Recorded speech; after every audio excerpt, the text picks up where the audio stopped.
Right. Hello and welcome back to Chatbot on Robot Republic with me, Josh or Riku.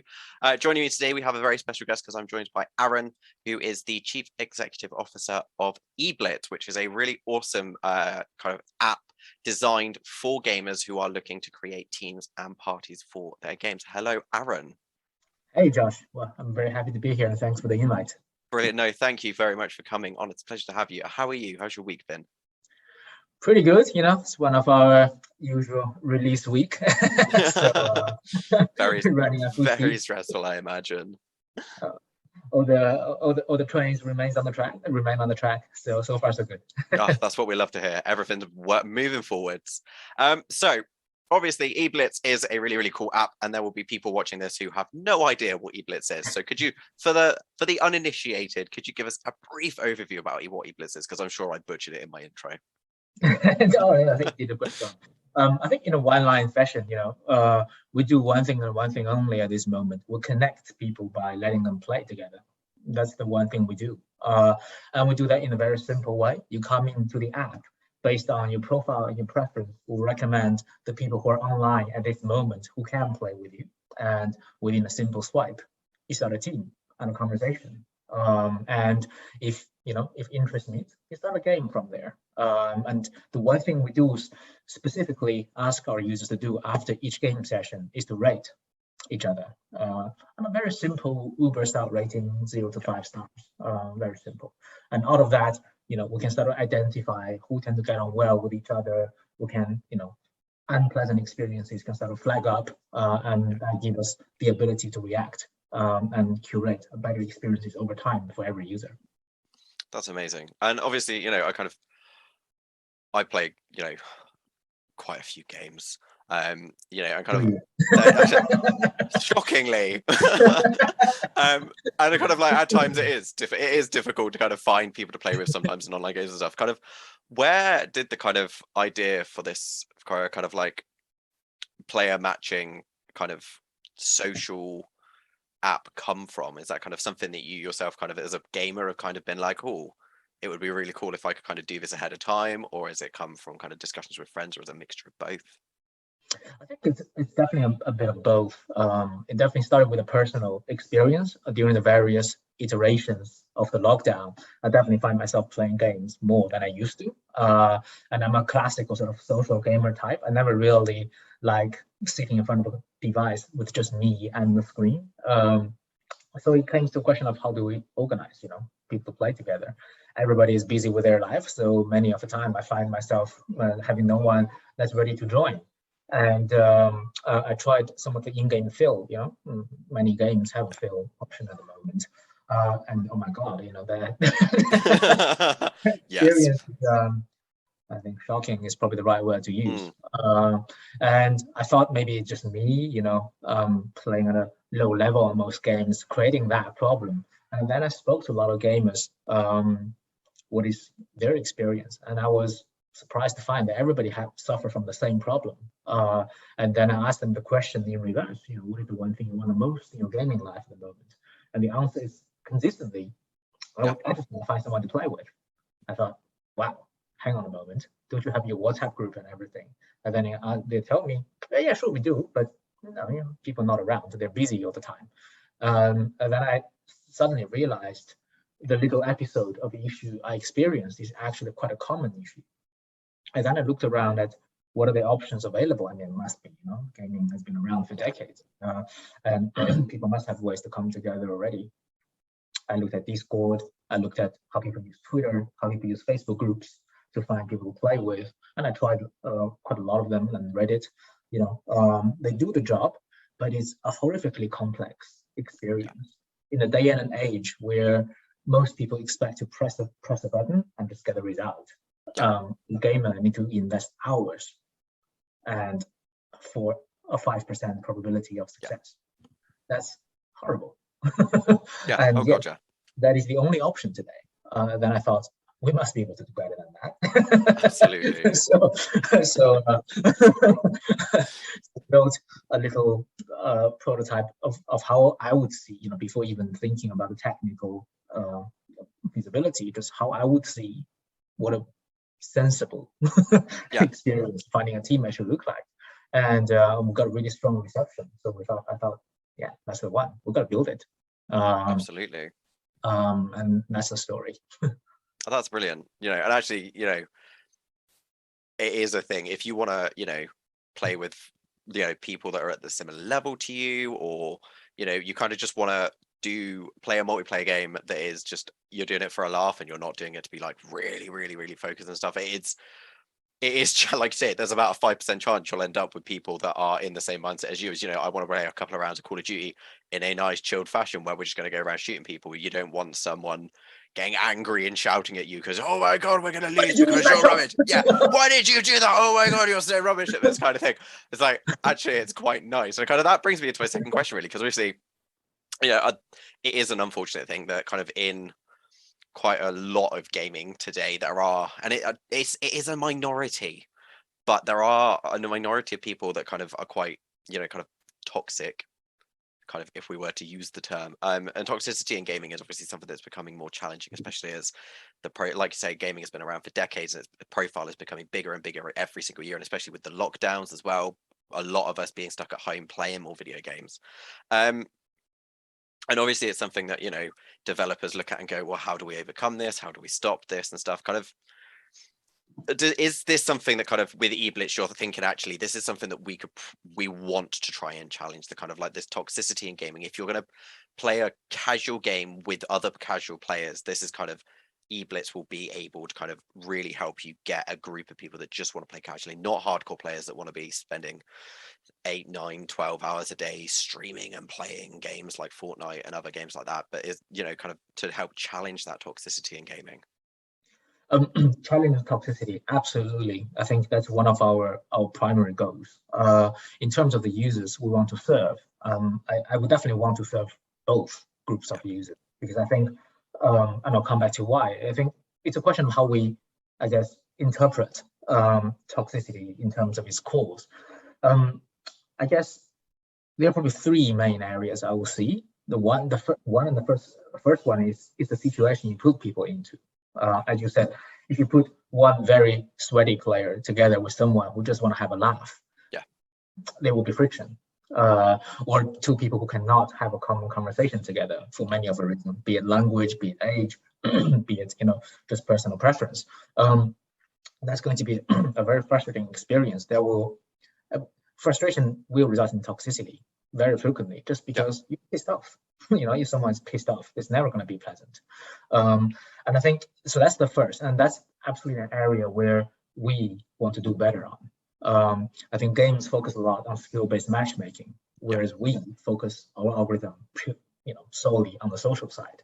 And there's probably nothing that new to it. A social network has been doing that for the last 1.5 decades. There are many very well proven methodologies on how you can do that. I think there's a second aspect around, how do you help people to stand up to the face of toxicity, against toxicity, and how do you, I remember once I read a research, I think somewhere, it's quite shocking, somewhere around 40 to 50% of the games experience toxicity on a regular basis. And the biggest problem is the impact that it has on them, or the manifestation of that toxicity on them, because most people struggle to walk away from them or to stand up against them. They just suffer silently. I think what eblitz will try to do, and we will, and this on our product roadmap, a lot of this is to help them get over that initial hurdle of reaction. For example, a conversation is getting aggressive, we should be able to identify before the real aggression really sink in to the recipients, and cut the conversation off before it really does real damage. So it's like the concept of firewall. It's impossible for us to stamp everything at source, but what we can protect is the perspective of the recipient. So I think that's the second. It's around the philosophy around how we, manage the effect of toxicity. And the third, I think, probably the most important one is the brand image, is the image that eblitz should stand for. I think we stand for a place where people come and have a good time. We want people to feel there's the internet, there's the gaming world. It's big, it's messy, it's uncertain. Venturing into it is exciting, but it will be inevitably a mixed experience. On the other hand, you have eblitz, which is a very comfortable place, and everybody come here for a good time. Some might call it, you might want to have some more swagger and have your aggression, etc. But yeah, sure, we don't have that necessarily, but you know what eblitz stands for. It stands for very simple, lighthearted, good time. And if that message is clear out there, then people who come here will be consistent naturally as well. It's it's the basic of social grouping, right? So I think these are the three aspects in which we think about it. That's amazing. And actually, it is really true that, kind of the broader internet and the broader kind of like sphere of gaming it can be, I remember back quite a while ago, in the very early days of online gaming on the Xbox 360 and the PlayStation 3, it was very daunting going in and being like, oh, there's all these people and I'm being shouted at because I personally am terrible at first-person shooter games. And I think there is that kind of there is that level of shock. And like you say, it is, if you can kind of give people that kind of confidence to be like, whoa, dude, not cool. Leave my mum out of this. Yeah. Kind of thing. Then actually that over time, that will have that kind of result in actually reducing kind of toxicity and stuff, because it is the uglier side of gaming. But like you say, it's amazing that actually you're developing an app where the focus is on giving people kind of like groups of people that they can play games with and they can get on with and stuff. It sounds to me very similar to kind of how guilds and stuff work in certain MMOs. I play MMOs because I enjoy them. I like them. I don't play the one that we're all shunning at the moment. I've played Final Fantasy 14 for years. But it's like how guilds and stuff work on there. You have a handful of friends that you might know through social media and other things. You clan together with other people that they know and you form a guild and stuff. It sounds very much in that kind of aim. And it's really nice, actually, that kind of the aim of eblitz is to kind of target a much bigger kind of like broad area of gaming rather than just those of us that play Final Fantasy 14 and MMOs and stuff. Totally. If people want to have a very hardcore group, that just grinds very hard, we can have a place for them as well. They just use that space to play with each other, and that's totally fine. I think we're all about getting people into the right place at the right time with the right companions. Yeah, and that's amazing. That really is. So kind of thinking about the app itself then, what kind of, because obviously it's an app-based thing and therefore, user UX and user experience. I mean, it's something that's becoming more prominent in the games industry as a whole, this kind of like thinking around user experience and whatnot. But thinking about eblitz as an app, kind of what things did you consider kind of in terms of the overall user experience, and kind of how did you work this into the design of the app? Because obviously you've mentioned kind of like prototyping stages and stuff. Kind of how did you kind of focus on, especially if you're developing an app that's very socially orientated, not so much thinking about, kind of mechanics and all the kind of things that goes into games and stuff, but thinking about an app that's going to be there as a social thing. How did you address kind of like that UX thinking and embed that into the design? I think we're always very big on having a narrative throughout the design. The way we typically talk about our UX is as if we're having a conversation with our user, and that's practically what I do. I jump onto the app and I have a chat with people, and I try to chat with many people to identify common patterns in our conversation, because that's what people are looking for, that's what people are expecting, and it's from those conversations we start to visualize features. So in terms of the overall product journey, I think putting the user at the beginning and the center of it, and being not assume they will know something, is probably the key principles that drive our thinking. Anytime, they will find this out. The chances that people want. So making sure everything's up there and visible and intuitive is super important. And then the second part is always be prepared to be wrong. Yeah. Oh God, yeah. And it's sometimes, I guess it's not just a simple statement. Sometimes it means making a part you're less secure about very visible as well. There's a tendency of putting those parts a little bit more hidden so they don't attract too much attention. But actually, you should consider how much visual real estate we have to play with. On the phone, it's tiny, it's very limited. We really don't have space for unproductive stuff. So not letting people see something is not productive. So really challenging that fear and making sure you get really meaningful feedback on all the features you imagine is very key. And thirdly, I guess it's just making it human friendly. I think this is probably an issue that's particular to the gaming, not games necessarily, but the gaming product ecosystem. All the products, as soon as you touch, you think about gaming. I mean, just now, right? As you think about a gaming app, the first thing that comes to your mind is black, green, lots of stuff. Yep. That's what's in your mind. That's how you're thinking. It is, It looks like that. And if you take any other app out of the top 50 from App Store, they look exactly the opposite. It's bright, simple, soft. It directs your attention perfectly. I think the gamers just used to being deprived of very very substandard experiences, which is horrible. So we set out to be, probably not looking like a very traditional gaming product for that reason. We just want to make it a human experience. Yeah, it needs to be simple. We only feed you the information that actually helps you, navigate the context. And action, we're not going to give you 10 options, like you need to make up your mind on which one you press, and it's actually going to impact your experience for the next half an hour, realize it or not. And we actually take people through the journey naturally. And that's already leading us to, as you can probably see already, looking quite different from other gaming products you see out there. And it's driven by a very simple philosophy, just be normal. I think that's amazing, actually, that the idea that actually it's about the human experience and how we as people, because we do, when you look at kind of like apps for games, if it's like a companion app for something, or it's very, like you say, it's just like bombarding with colors and particle effects and all these other things. You're like, I only opened this up to have a look at a handful of key bits of information. It doesn't need like all the flashy stuff. Actually, it's and actually, I've got the app. I've used the app to kind of like, in preparation for the interview and stuff.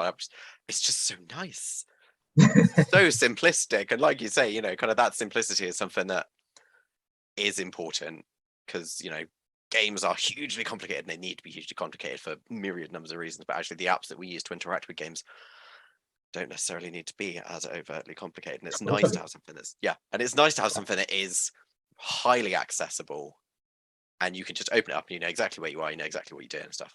Brilliant. I mean, I'm probably given my age, I still remember the days where I was navigating the internet using the Yahoo homepage, right? I mean, right. You thought internet as a physical place, you need to see everything, and then you zoom into particular things, and so you got to open this page. In today's standard, it's a horrible page because there's so many things on there.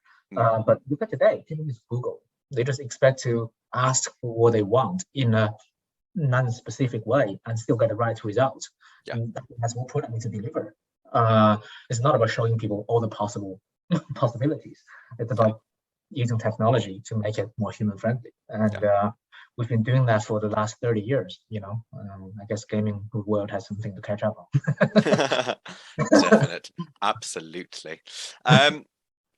So obviously, talking about the app in a bit more detail now, kind of when you interact with it, what I noticed as well is that you have, I hate using this term, but it is the kind of the dating Tinder swipey lefty swipey righty kind of thing. When obviously you've kind of talked about making this really human friendly and really easy and accessible to use, is that kind of what you were thinking? Was that the initial design processes in terms of making it accessible, or did that come on later down the pipeline after you've done some kind of like, research and kind of thinking more broadly about how to make the app accessible? Well, first, given what I see from our user demographic, probably a lot of them haven't come across Tinder yet. Very true. Just thought about that actually. The majority of your user base will be people that play Fortnite. I'm like, oh wait, no, they probably haven't found about Tinder yet.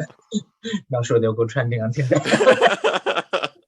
But jokes aside, from a UX perspective, I have to applaud Tinder. I think it's a fantastic design. It's just so simple. It takes all the noise out of the user decision-making process. It's just yes and no. You decide to engage, or you don't. You decide not to engage. I think there is great beauty in that simplicity. And in terms of how we arrive at this point, I saw a lot of existing LFG apps and forums, which invariably is some kind of listing that you have to scroll through, and you've got to type a message to reply to it. And it's horrible.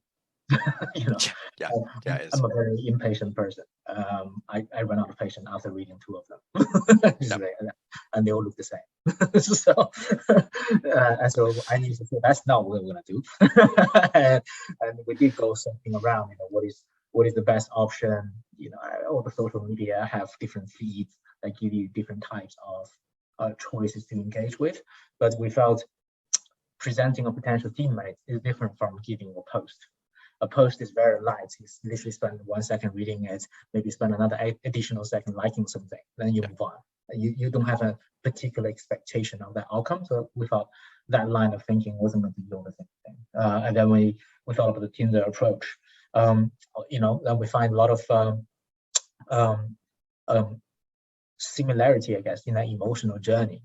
You're in here looking for a connection, and still you're going to make a decision in probably a couple of seconds. So that is a very high pressure situation. And we thought, this swiping approach is an art that has been refined for the last 10 years. There's no need to reinvent the wheel, and we used it. And we actually, funny enough, had a big debate some weeks ago about potentially including a third action option on there.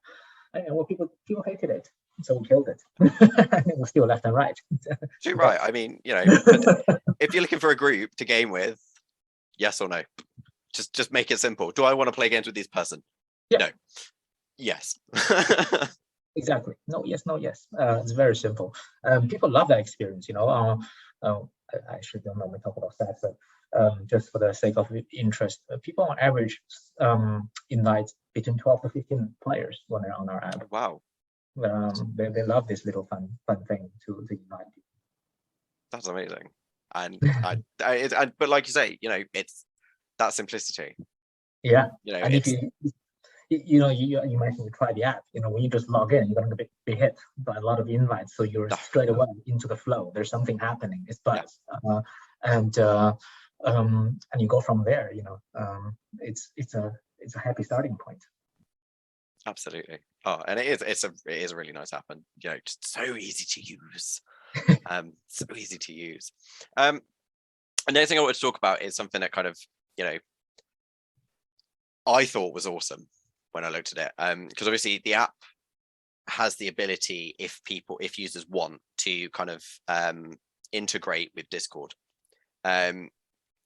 So when you were developing eblitz, kind of how important was the inclusion of kind of like some form of VoIP integration or Discord integration, that kind of thing? Because obviously gaming without a headset, gaming without a mic at times, especially on a multiplayer game, can be a bit of a pain in the backside. So when you were kind of thinking about user journeys and all that kind of all the UX researchy things, how important was that kind of integration of something like Discord or having some form of voiceover in the app? I'm a big believer in a conversation, because I think, especially in the world where identities are completely virtual, over 90% of our users, same as any other game, use aliases as username rather than real name, and they use avatars rather than real pictures. I think in this kind of world, to have a real connection, voice is quite important. And I'll definitely highlight that as a hypothesis. That's something we're still learning about. So from the get-go, I do believe getting people at some point in that journey into a conversation is very important. And in terms of how we offer it, I mean, that's definitely something we have been playing around a lot with over the last few months. At the beginning, we were popping people into a voice chat straight away, and we realized that was coming on too strong. It's making people feel slightly uncomfortable. So if you look at what we have today, everybody start their journey in the little text chat. We do have a small percentage of people that jump into a voice chat quite quickly already straight away. It's not a large percentage of people, but that does happen quite consistently. But more interestingly, by the time you get to actually playing a game, most people still do end up using voice chat. At least for all the users I played with, by the time we're starting a game, we're always chatting. And that does transform the experience. It's, I think, one of the sessions I played last week was probably it really stuck with me. I played with someone from South Africa. He was remarkably better than me on Fortnite, that's for sure. And we're playing on the battle royale.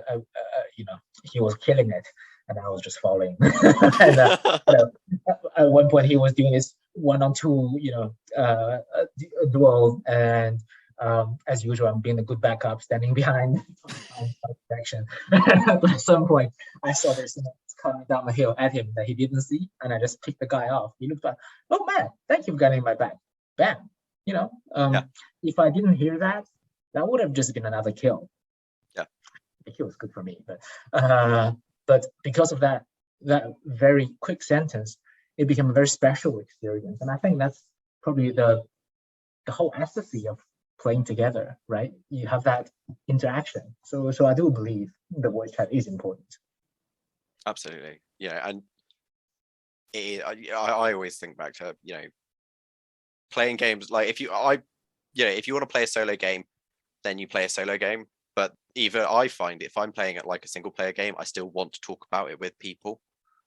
I feel sorry for my other half at times, because if I'm watching a cutscene and my other half is watching the telly, I'm like, look at this, look at what's happening. Yeah, exactly. And my partner's like, right? Yeah. Yes, it's exciting. I'm like, exciting, it's amazing. And my partner's, yes. Yeah, totally. And a lot of our users will go on to play more than one game together in a single session. Once we started in Fortnite to play some custom games, and then we went on to play Suspect, and then we play some Free Fire. It's that whole thing the whole experience went beyond one game. It just became a flow, and it was lovely. So I don't think that would have been possible without a conversation. Yeah, absolutely. And there is nothing better than actually having a conversation with someone properly over voice, especially with everything that we've been through over the last, what is it now, 2 years? With in and out of lockdowns and social distancing and everything else, it's having those conversations have kind of really it's been really, really important actually. And yeah, I completely agree. And it's amazing. Yeah, exactly. My next question then is kind of thinking more about the kind of like future of the app and stuff. Kind of obviously you're doing loads of work. You must have an amazing team of UX designers that you're working really closely with, who must, all of you must be, because there is, what is it you're looking at? There's fresh stuff coming out, fresh updates and patches on the app. Is it every week? I think it is something like that. Every week there's new stuff coming out. So you guys must be absolutely killing it over there. How kind of like are the UX ideas and stuff that are kind of, obviously I would imagine you're having kind of like very frequent meetings if you've got content coming out so frequently. How are the UX ideas kind of being used to develop the app further? Kind of like, what is it kind of very research heavy? Is it looking at existing data? Is it looking at kind of like, or is it a mixture of those along with kind of hypothetical ideas, kind of like, coming up with persona journeys and all these other things that kind of go into UX design? How are you kind of using all that kind of to push the app further? I think it's really a bit of everything. We are very heavy on data. We believe you always have to observe. It's very easy to use a subjective perspective to understand user behavior or to imagine user behavior, and that can be very dangerous because you might not be the average. And I don't want to be able to add just I want to use. That's kind of missing the point.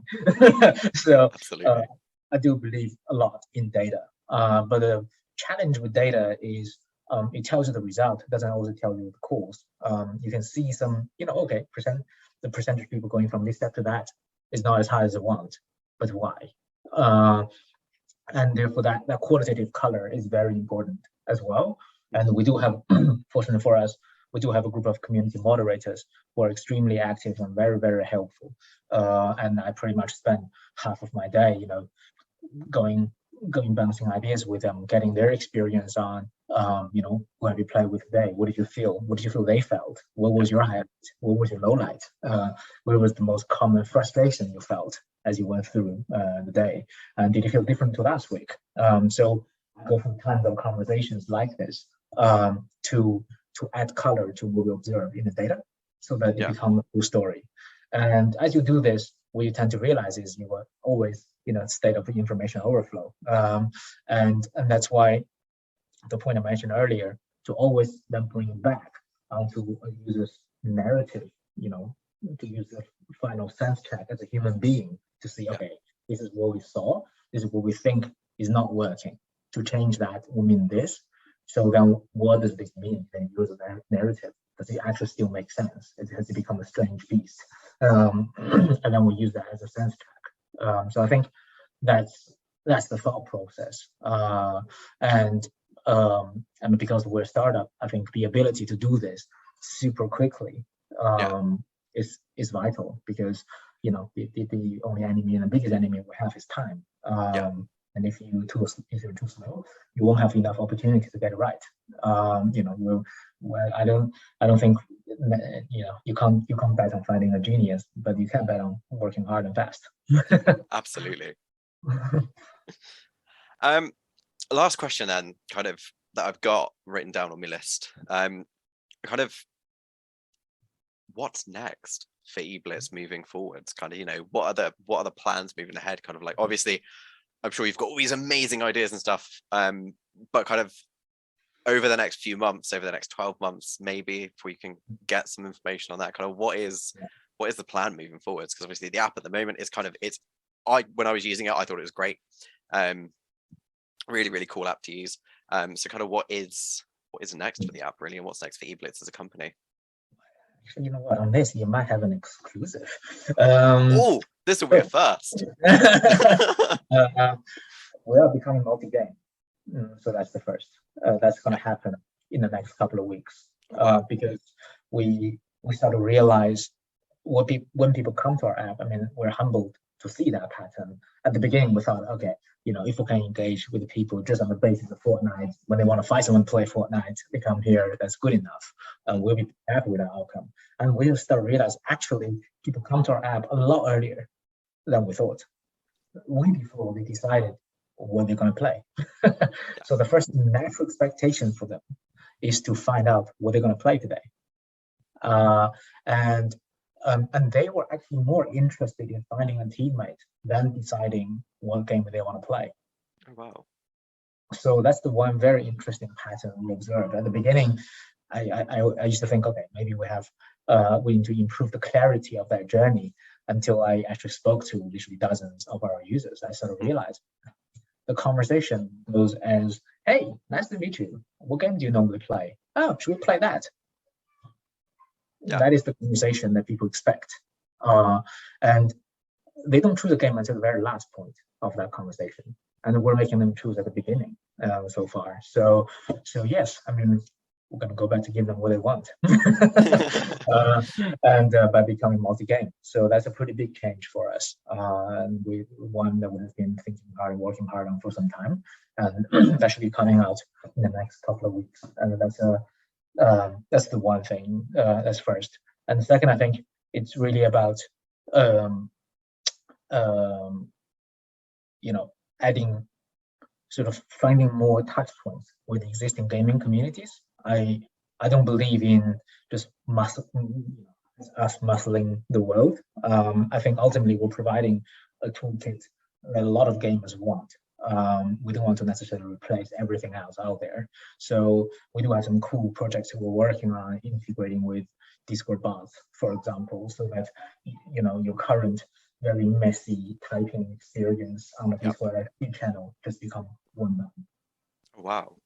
You go into the channel, the bot, there'll be a preset message with the emote reaction at the bottom. You press it, and eblitz will fire up the recommendation through that bot to you and find your teammates and link you up, seamlessly link into the app journey as well. So that's something we have been working for quite some time on, and we're pretty close to launching one of those partnerships as well, which we're excited about. And beyond that, I think it's really about continuing to optimize our user experience. We are introducing a concept of the eblitz bot in the chat. You probably saw some of that already. Introducing it to teammates, and we're continuously exploring what other features we can add to that. Because probably that's one of the ways I thought Discord was going to do this, which is basically launch bots through the bot assistants, create different natures of community in a very intuitive way. I do believe in that, so I think we're going to have a go at that. That's amazing, and honestly, I wish you all the best with this. I mean, we're going to be watching these apps and looking at all the updates and stuff really, really closely, because it's just, I was talking to kind of like some of my friends who are gamers. Obviously, I was talking to our editor Callie about kind of the app and stuff, and everyone I was speaking to was like, that is really cool actually, and kind of giving people that ability to converse properly before you jump in a game with a bunch of random people actually does sway. Makes a difference. Yeah, it does. And we were talking about it, and like, when I tried it out and stuff, I was kind of like, actually, it's a slightly more enjoyable experience actually, because I'm just talking to people that are all in the same mindset, that we're just here to have a laugh and just see what happens, really. Exactly. It's I think that's the biggest difference we make. And you have to try to really experience the magic, but when you do try it, the magic is very visible. It does make visible difference in the experience. So still a lot of work to do to bring that to more and more people. With still a confusing part. Yeah, as hard as we challenge ourselves, they're still confusing part of the journey, and working how to tackle them. Oh, that's amazing. Well, Arron, thank you so much for coming on to Chatbot. Before we go, where can the lovely viewers find out more information and grab the app and stuff? I think I'm going to be dropping when with the video, because it's now live, there'll be a thing in the comments section down below with the links to the eblitz website and stuff. But where can we find out? down there somewhere. So yes, we're on both iOS and Android. Just search for eblitz in the App Store, Android or Google Play or iOS App Store, and then you'll find us. And we do have a website as well, eblitz.gg. There's a little bit of introduction to what we do, so you can find out a bit more. Otherwise, we are on Twitter, we're on Discord, and we're on Instagram as well, and Facebook. So you can reach out through any of those channels if you have some thoughts. Awesome. Arron, it's been an absolute pleasure. Have a lovely rest of your evening. Thank you, Josh. It's been a pleasure being on your show. Thanks a lot. And to those of you that are watching, we'll see you next time. Bye, guys.